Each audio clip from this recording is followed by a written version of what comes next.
Good evening for those who are in attendance to our January 5th, 2023 Policy Committee meeting. And Happy New Year! Um, and then I think she jumped off, but just in case she didn't, let's all say congratulations to Mary in getting her doctorate back in December. Woo woo! I'm so Thank you. excited for Thank you. her. So excited. So I think this meeting is going to be very, very quick. Unless it's some feedback from Mr. Dunn. Oh, here's Jennifer. Unless there's some feedback from Jennifer, Mr. Dunn, or Miss Valerie Cook Henry. I think we're going to be pretty quick this evening. So I'm going to turn it over now to Miss Danielle Seward. Hey, girl. And I know that was on camera. I know. But I'm gonna turn it over to you. All righty. Happy New Year, everybody. Happy New Year. I can't imagine a better group of folks to hang out with in this first week of the new year. So I'm really happy to have my friend and colleague here, Mr. Dunn. And I just want to give a little bit of a caveat, a disclaimer. In our schedule for reviewing policies, there's 3 policies that we'll be talking about tonight that our academics department reviewed. And they determined that there actually didn't need to be any changes to the policy. But I still wanted us to review it because in the interest of transparency and of inclusiveness, you may see something or somebody in the public may see something that they either have a question about or that would make us think about something differently. So I just wanted to open up that space for us to be able and to increase our knowledge about what's in that policy, because that's part of the whole reason why we're doing this review of our policies in the first place. So that's my little disclaimer and my little caveat. So I'm going to share my screen now. And I am going to turn it over. So there we go. And there's our agenda for this evening. And as always, this is our purpose. I always try to ground us in the purpose of why we're doing this. And I'm going to turn it right on over to Mr. Dunn. Is there anything you'd like to say before you want me to hit one of the first ones?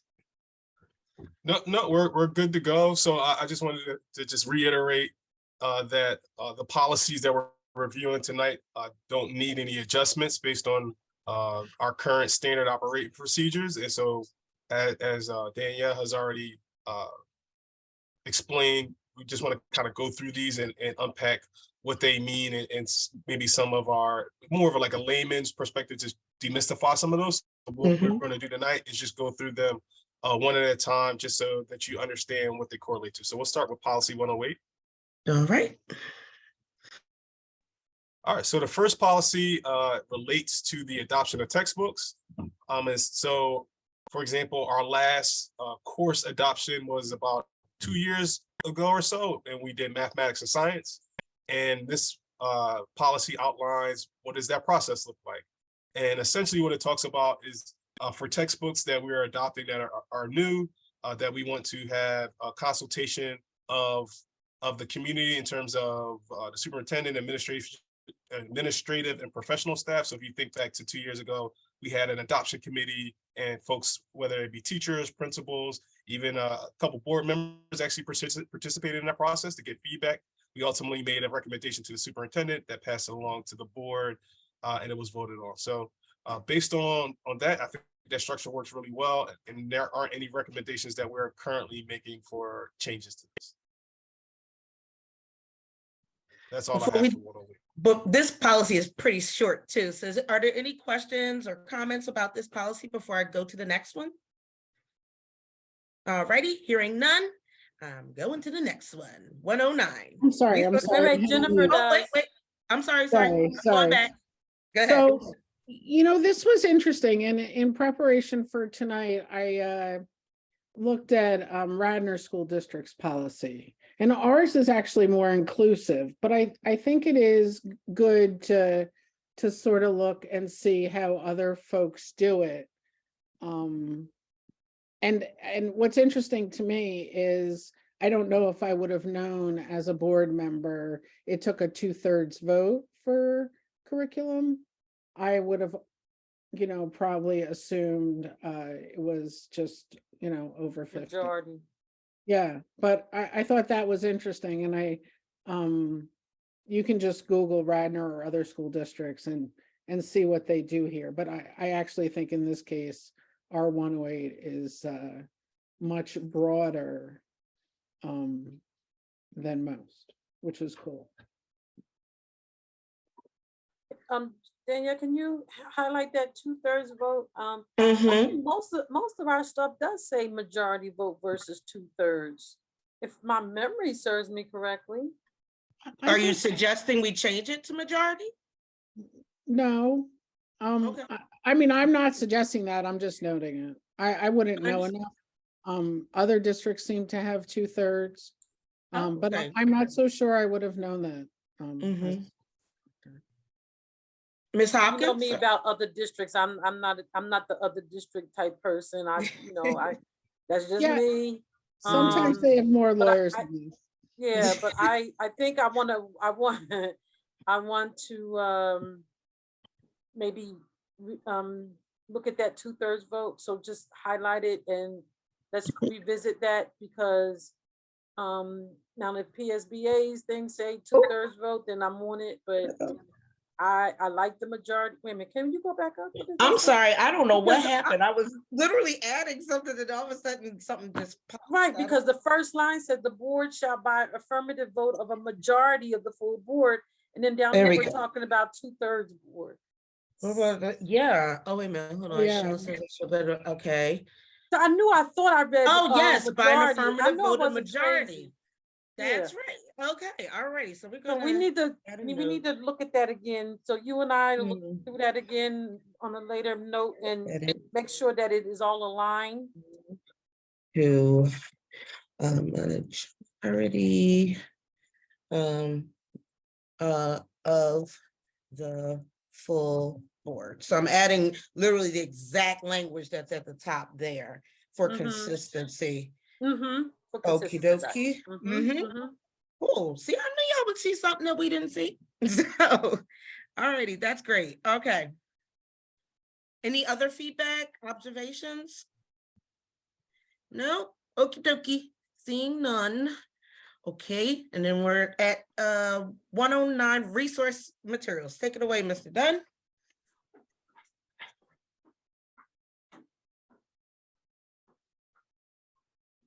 Sorry about that. I lost my screen a little bit. I was jumping around too. So 109, the resource materials is fairly similar to the textbook process, but obviously it refers to supplementary and additional resources, like not the actual core curriculum, but anything else related to that. But structurally, it works fairly similarly. One of the differences here is that there are some standards around inclusion and some ideas that we really want to focus on with those supplementary resources that looks a little bit different than 108. But to Mrs. Hoff's point, there's also the 2/3 language in here. So if that's something that folks would want to review for 108, then that will be something that you guys may want to review or take into consideration about 109. But like I said, similarly, usually we do these processes together for the most part. So to use an example for our last math adoption, and we adopted the Carnegie Learning textbook, and paired with that, we also adopted the Mathia supplemental program with it. So a lot of times, for the most part, these things are happening simultaneously, but because Mathia is a digital platform, it's not technically a textbook. So this is a catch-all for those other support and supplemental products. All right. I just wanted to highlight, I saw the gender language in here, and I'm making a suggestion to change it to the superintendent to be consistent with this language that's in the beginning of this paragraph, and then it also follows in underneath the standards. Does anybody object to that? No. I know we've been trying to like take gender language out of our policies, and I literally just noticed it. So, okay. Oh, is there more? Oh, there's more. Yeah, so that's what I was mentioning before about the standards. So this is some language that's mentioned in here that isn't mentioned explicitly in the textbooks.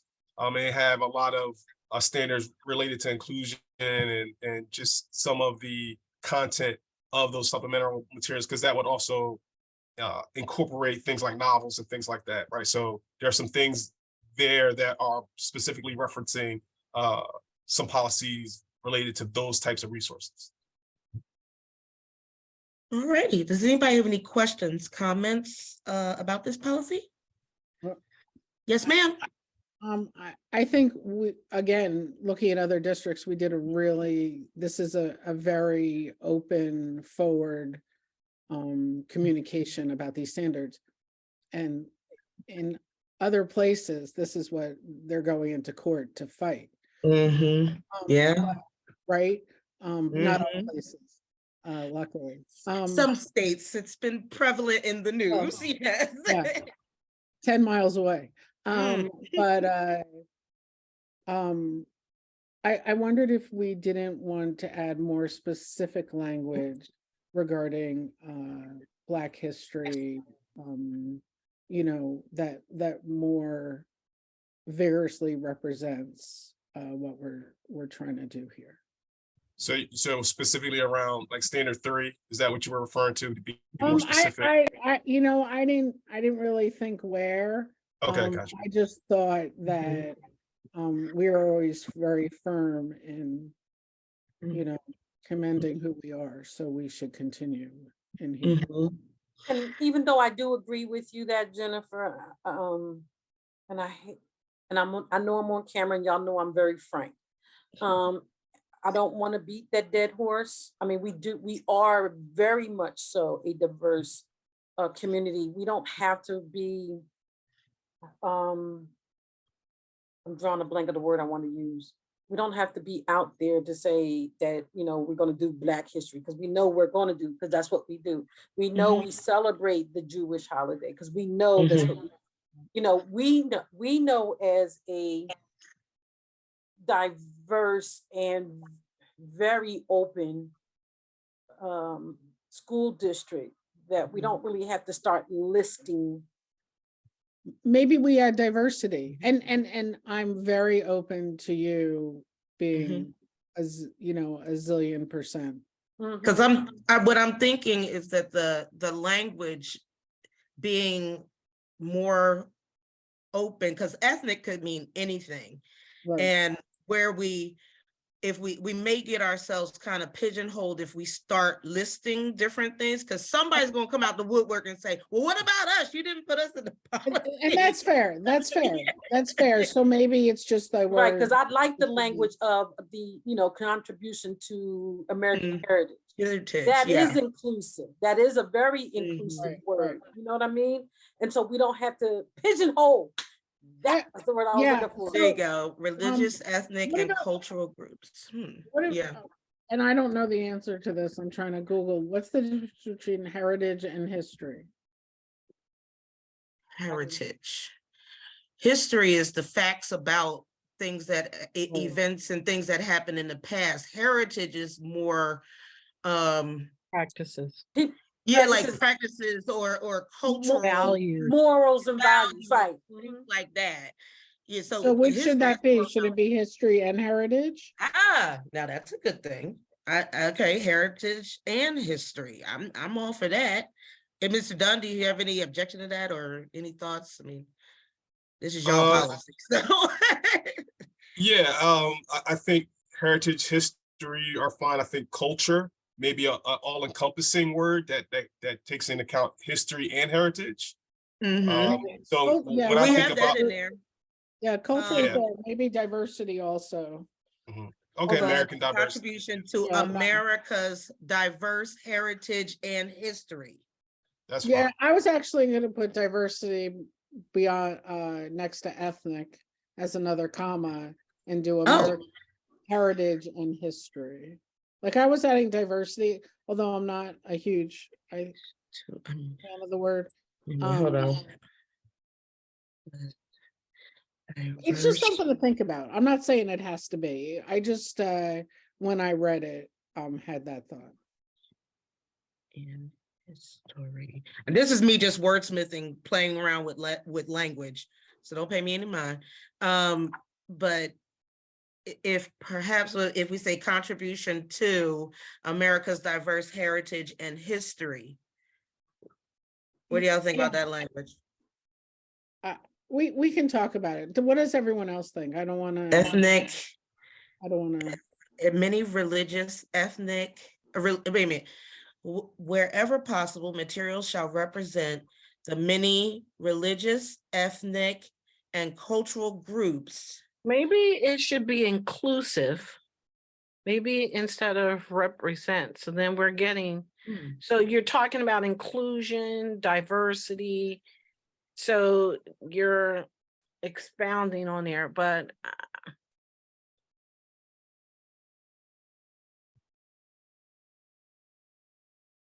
So how about that? Inclusive of the many religious, ethnic, and cultural groups that contributed or that contribute to America's contribution. diverse and their heritage. And contribution, that sounds good. Yeah, Okay. and their Right there. contributions. all right, wait a minute, hold on. Now I got to get to striking through and changing Thanks, colors. thanks for hearing me. Huh? I said What did you thanks say? for hearing me. I said thanks for hearing Oh, me. yeah. No, I think it makes it better. Wherever possible, materials shall be inclusive of the many religious, ethnic, and cultural groups and their contribution to America's diverse heritage and history. Or you could say America's heritage and history, because we already used diverse, correct? Oh, yeah. We made that No, we inclusive. didn't. We didn't use diverse. Oh, well, I think inclusive sort of got that. Okay, I'll take that part out and Maybe just diverse contribution to America's heritage and history. in their diverse So it's contribution. diversity you talking about, because it's a difference between being diverse and inclusive. There's a difference. America's heritage Yeah, and history. Miles of difference. So let me read it again. Wherever possible, materials shall be inclusive of the many religious, ethnic, and cultural groups and their diverse contribution to America's heritage and history. How's that Just sound? make contribution plural. Oh, thank you. What? Yes. Oh, So one of the things that may be appropriate given this conversation is, do you want to mirror the standards here into the textbooks piece so that you are, because the textbooks piece doesn't have that language, or do you think that that isn't appropriate given there isn't as much flexibility around all of these pieces when you're selecting textbooks as it may be when you're selecting supplemental materials? I was just thinking about that as we were going through this, that the that's policies are what- related, but a little bit different. Yeah, but I think that our goals are the same no matter what the materials, right? Mm-hmm. Like we don't wake up on 108 and go, oh, we don't care about what we just did in 109. I agree. That's what I'm saying. So should we Yeah, then mirror so- the two, the standards? So basically taking this language and popping it in 108, is that what you're suggesting? This is 108. Yes, that you see how it doesn't have standards here? That we Yes. just kind of spent all that time talking about. So in theory, hypothetically, and I'm not saying that this will actually happen, you can adopt a textbook that is very uninclusive because Absolutely. you can, but then your supplemental materials, have Are we have a super policy around them inclusive. being then inclusive. I think the This is- standard popping it in it makes good sense. Okay, is it just this one or am I popping all of them? Ed? All of them. yeah. So that is it mirrors across, because there's nothing here that wouldn't necessarily apply to a textbook. It's It's just and it offers consistency. correct. Now, see, this is exactly why we had this meeting. I love 'cause it. I I love sure it. was like 5 minutes and I have we to ain't say, gonna have I felt bad conversation. when I started reading them this afternoon. I was like, I have this question.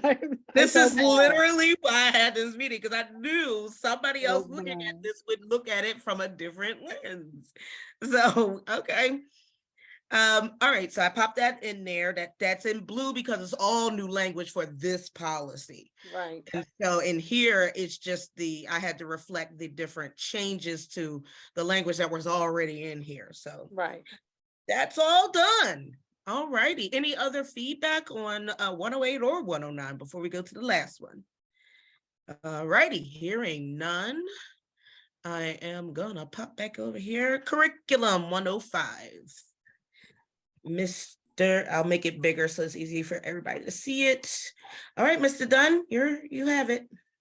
So this next one is more about like curriculum and programs.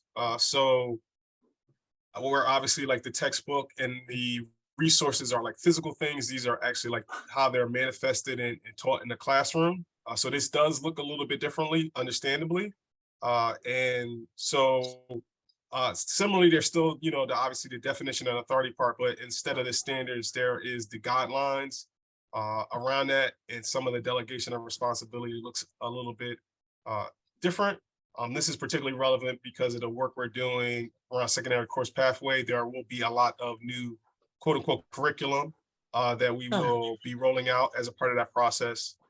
However, like I said before, upon my reviewing of it, I didn't see anything here that was contradictory to our current standard operating procedures. But, obviously, this is the time to ask any questions or clarify anything that we would like to do related to this item.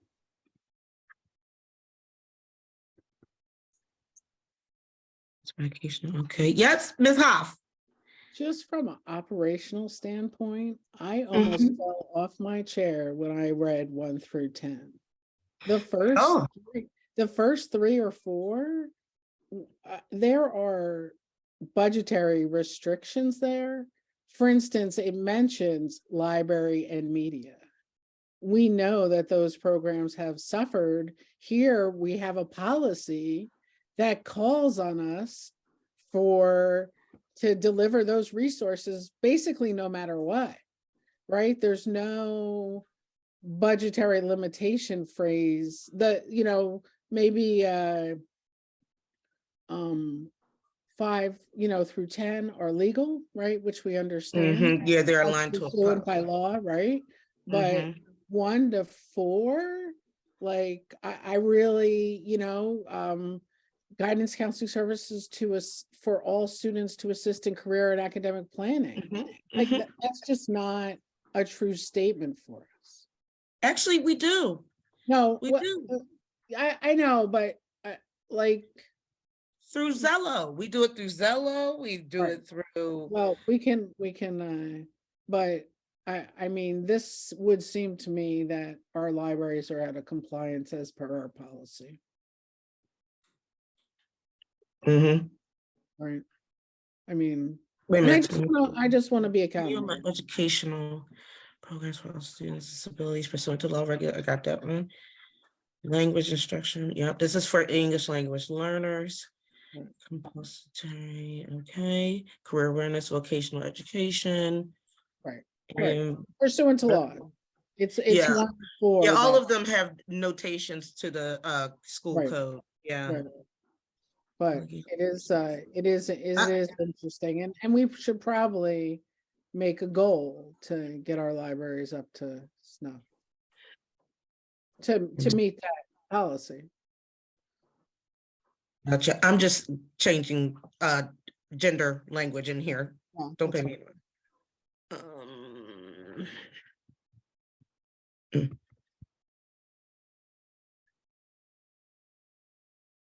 Okay. Alrighty. Wait a minute, hold on. Okay. Any suggested changes? Are you, I guess my question is, are you suggesting that there's more. Wait a minute. With prior board approval, superintendent make pilot programs deemed necessary. Well, 2 or 4, the continuing implementation of education. Okay. But see, this calls for like a status report periodical. I'm not so sure that this belongs in that policy.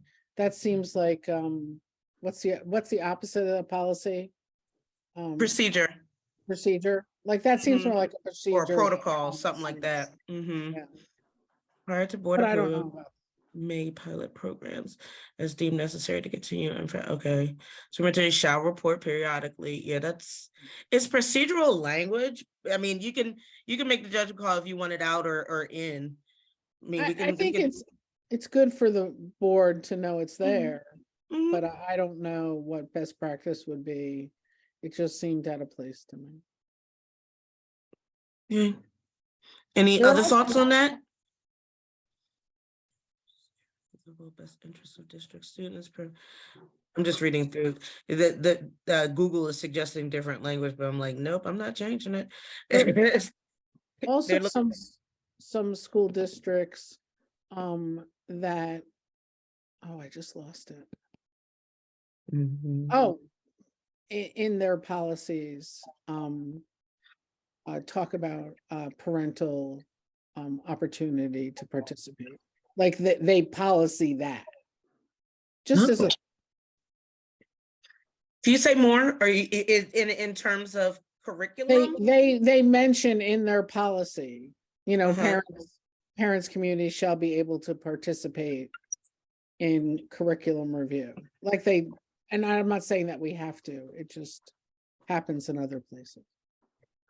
Is that something we want to advocate for and add in the policy? I Ed, would what do you be a think about little, that? I would be a little hesitant because of the frequency that these things happen, right? Like, so we make slight adjustments to curriculum all the time. So I think it may end up being an impediment to how we Yeah, typically do work. So yeah. for example, over the last 3 or 4 years, we've done curriculum writing every summer. So to make that a part of the policy, to say that parents would need to be included into that in this pretty deep border, right? In terms of them being able to, it's a little bit different when we talk about like big picture ticket items and textbooks and stuff like that. But like the writing and curriculum, the scope of sequence is like, I think what's listed here in terms of them having access to it as a policy, I think is appropriate, but them being involved in that process may be prohibitive, is my Yeah, thought. just so you know, I was not suggesting the curriculum writing. I was talking about like, when we did math, we already do it as a matter of practice. So that's what I was going to say. We did it Yeah. in recent Yeah, review of purchasing curriculum. yeah. We actually wrote it in there, so just a thought. I wasn't. I guess my interpretation of curriculum is more, when I think of curriculum, I'm thinking more like the written curriculum. Like, what does it say in our curriculum documents? What we recommending teachers to teach and how they teach it, as opposed to the textbook and the resources that we buy. I know that they're definitely super related, but that was my interpretation, and I could be off in terms of my interpretation of what this policy was referring And to. at this point, we can err to where your interpretation is. I think it was conversation. Okay. Okay. Any other feedback or thoughts on this particular policy? Alrighty, hearing none. We're done and we've actually had our discussion, so I'll stop sharing and I'll turn it right on back over to you, Ms. Hopkins. But I do want to say thank you to Mr. Dunn for coming to our meeting today. I appreciate you so much for walking us through this. And Ms. Hopkins, turn it over to you. You said all there needs to be said. Yes, Mr. Dunn, thank you for sharing your time with us. Appreciate that. This was really, really good and really helpful. Ms. Hoff and Ms. Cook, thank y'all for your time and good night. Good night. Good night, Everybody. everybody.